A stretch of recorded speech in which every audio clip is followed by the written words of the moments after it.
Well, I'd like to show you another one of our heirloom varieties, and this one is in our watermelons.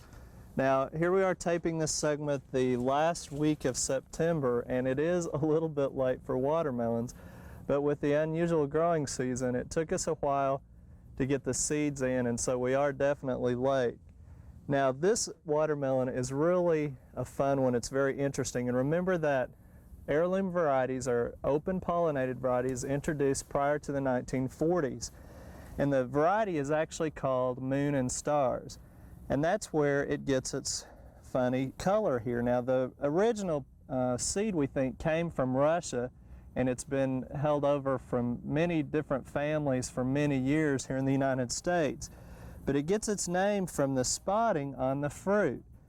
It's thought that the bigger spot is the moon with a galaxy of stars around it, so you get the spotting on it. Now, if you look closely, you'll also see the spots on the foliage too. And it's interesting, over the years, people have collected seeds from other gardeners, not knowing what they would get into, and we've had people bring these into the extension office thinking that they have a disease on them, when that's actually the natural characteristic on the foliage and the fruit. Now, the patch itself, we are having some disease problems. Usually this time of year it's powdery mildew, although the symptoms aren't quite as characteristic of powdery mildew as we would think, although it is melting down pretty quick. So we're at the tail end of the season, so we probably won't even do any spraying, but anytime this occurs in a patch early in the season, be sure and collect foliage and take to your extension office for positive identification, because there are diseases that require special types of treatments. Now, the two rows in behind me are the original Moon and Stars. The two rows on the forefront here are called Moon and Stars Long Milky Way.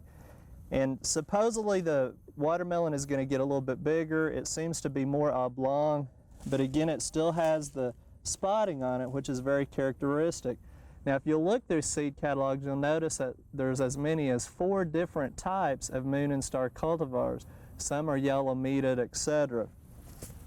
Now, I think we're a little early, but we'll go ahead and cut in one here and see what it looks like. But remember, the main thing is to listen to the sound of it and then look at the stem to see if the tendrils in the stem is starting to dry up, and that's one of the best ways to check. And it is a little bit too early on this one, but you can see it will be a seeded variety with a nice reddish flesh color like they normally see in a watermelon. So again, with these being open pollinated, if you haven't grown any other watermelons in the area, you can keep these and grow them again next year and get the same characteristic. So again, it's something a little fun to try, another heirloom that maybe you want to try in your garden next year. We hope you've enjoyed this classic from the Oklahoma Gardening Vault.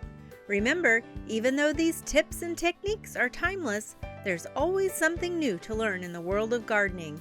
By subscribing to both Oklahoma Gardening and OK Gardening Classics, you'll have access to a wealth of gardening knowledge, both classic and contemporary.